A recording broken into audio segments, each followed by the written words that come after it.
Afternoon, folks. It's David Smith at Correctional Officer Lifestyle. Today is video number 6 in the series of the Big Rocks for the Department of Corrections. Just to recap, first 5, safety, service, training, wellness, manage. That's 5, okay? Number 6 is review. Review. It brings to mind a saying that I've been taught my entire life. Those who do not learn from history are doomed to repeat it. You have to go through a review process in the Department of Corrections. It's mandatory. You have to. You have to review the practices that you have in place that you've been working with for a very, very long time to make sure that they're working, to make sure that they are working correctly. Now, there's a lot of different facets to that, okay? As a supervisor, I am required to review the paperwork that my shift submits to make sure that it's complete and accurate, okay? Dorm logs, search logs, housing unit logs, control room logs, incident reports, disciplinary reports. All of these things, I have to review them. I have to review them to make sure that they're accurate, to make sure that they're going to fly, to make sure that they're working. Okay, but I also have to review the events of the day and make sure that I have all the required paperwork that is necessary at the end of my shift. Okay, if I miss that review process and incident reports don't get submitted, or disciplinary reports don't get submitted, then I'm spinning my wheels. I'm not doing what I need to do to effectively do my job in the Department of Corrections. That's at my level. Okay, at the correctional officer's level, the correctional officer, the low man on the totem pole, the low man in the rank structure, the bottom of the chain of command, okay, the base that we are built upon. Yes, they're at the bottom, but without them, the department doesn't stand. They are the base, okay? Without a solid base, we don't stand. What do they review? They review their own paperwork to make sure that it's timely and accurate when it's submitted. They review any program that is assigned to their dormitory, and they report up the chain what works and what doesn't. For example, we have a faith and character-based dorm. We have a drug treatment dorm. We have a peer-to-peer community dorm. We have a veterans wing. We have to constantly review, see what's working, see what's not, and make it better. That's part of our job, to make it better, okay? That's the correctional officer's responsibility. The correctional officer runs the dorm. The correctional officer manages his dorm, okay? As such, the correctional officer is responsible for the review process of everything that goes on. The chaplain is ultimately in charge of the faith and character-based dormitory that we have. The chaplain does not work that dormitory 24/7. That would be a correctional officer. Correctional officer works that dorm. The correctional officer is going to see exponentially more of what happens in that dorm than does the chaplain. So if the correctional officer sees something that's working or something that's not working and does not tell the chaplain what's working and what's not working, then there is a lack of communication and a great big hole in what could make the institution better. That is a review process that we need. The sergeant of the dormitory is to go into the dorm and review what the officer has done. It's not that the officer did anything wrong. It's a second set of eyeballs put on the log and other paperwork that is being done to make sure that it is correct, to make sure that it is 100%, to make sure there was not a human error or an oversight. Okay, now move up from there to the review process at the management level of an institution. Okay, They depend on the base, correctional officers. The next tier of the base, the correctional officer sergeant, the people that actually make things happen. I have been told oftentimes in my career, in my life, that especially in the Army, the sergeants make things happen. The sergeants get the work done. I heard it from a different point of view. I heard that the chiefs get things done. That's the Navy equivalent of a sergeant. The chiefs get things done. The chiefs get the work done, okay? They don't do it themselves. They make sure it gets done. Sergeants at the Department of Corrections, they make sure the officers are doing their job, okay? The administration, the management of the institution depends on them to help them with the review of individual programs that are going on and things that are happening to make sure that the institution as a whole works.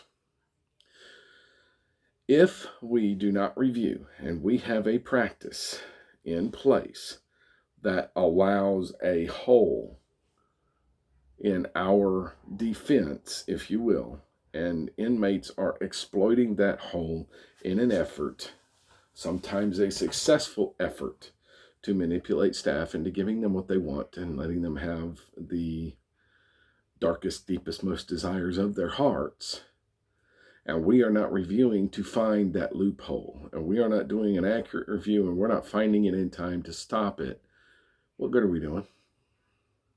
What good are we doing? I'll tell you what good we're doing. We're not. Okay, the review process is critical. Now, there's a lot of stuff that goes on at an institution that has to be passed up past the institution. We have a centralized authority in every region. It's called region office. We also have a centralized authority that region office reports to. It's called central office, Department of Corrections Central Office, okay? We have things that we have to get on conference calls for and explain to central office or to region office so that region can explain it to central office. That is a huge review process. So they are reviewing what we do. Regional office is reviewing what we do as an institution. Central office is reviewing what this region office is doing via the institutions. If the institution does not have a review process in place for everything that they're reporting, whew, that's a hole. It's a big gaping hole in the administration of the institution. And it's one that will be filled. It's one that will be filled, often at the detriment of the staff that aren't doing their job. Okay? Cannot state to you the importance of reviewing your processes. You have to know what works. More importantly, you have to know what doesn't work. You have to get what doesn't work out the door, or tweak it and twist it and change it so that it does work. Has to be done. The only way to find out whether or not something is working is a review process. Okay? But review starts at the base. Starts at the bottom. The base. Without a solid base foundation, the department can't stand. The base is your correctional officers and your correctional officer sergeants. They are the ones that are holding the institution together. They are the glue that makes my job as a captain possible. And if my job as a captain is possible, then it goes up from there. Management's job is possible. Region office's job is possible. Central office's job is possible. It has to start at the base. Review has to start at the bottom and go up. I don't think that can be overstated. I do not think the average correctional officer understands how vital and how important their job is. I don't. I'm going to go on ahead and say something that's probably going to offend a few people. You can't review your processes if you're not at work. The captain cannot do his job if you're not at work. Because if the captain has to run around and count 3 or 4 dormitories every single hour of every single night, he doesn't have time to go through the review process that he needs to. When I tell correctional officers and correctional sergeants, when I tell you that you are the foundation, you are the base, that's what you are. We need you. We need you to participate in the review process. We need you to let us know what's working. We need you to let us know what's not working. Because guess what a captain doesn't do? Captain doesn't go in and work a dormitory. Captain's responsible to make sure the dorms get run, but the captain doesn't go in there and run it. The captain is responsible for managing the staff that do run the dormitories, but the captain doesn't go in the dormitories and actually run the dorm. The person that goes in and actually runs the dorm is a correctional officer sergeant, and the correctional officer sergeant, or the correctional officer, and the correctional officer sergeant is charged with supervising that correctional officer in the performance of his duties. Okay? That's how the chain of command works. Starts at the bottom and goes up. Okay? Chain of command starts at the bottom and goes up. The review process for an institution also starts at the bottom and goes up.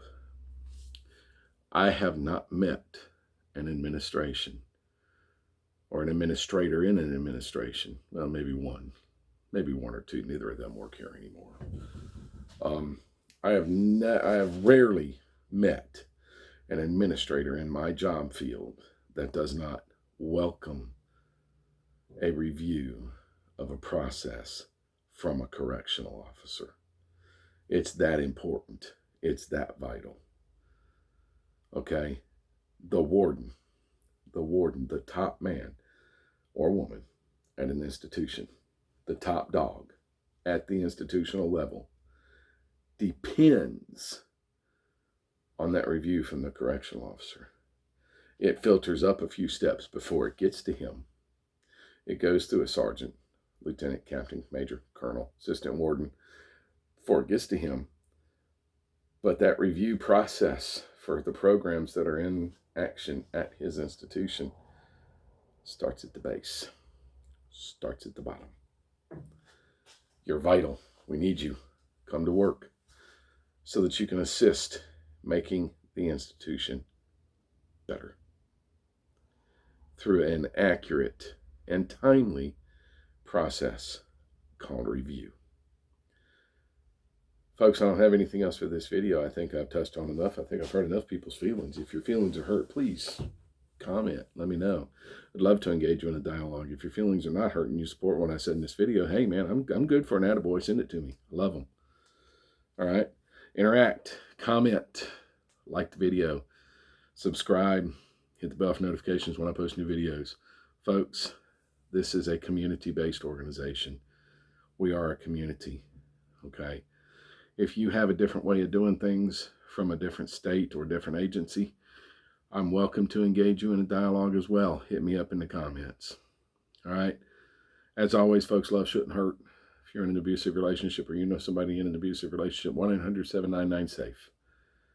I said in the last video, I am ashamed that this nation needs a domestic violence hotline, but we do. And it's 1-800-799-SAFE. 1-800-799-SAFE. You call that phone number, there's people at the other end of that phone that can help you. There's people at the other end of the phone with the authority and the resources to help you.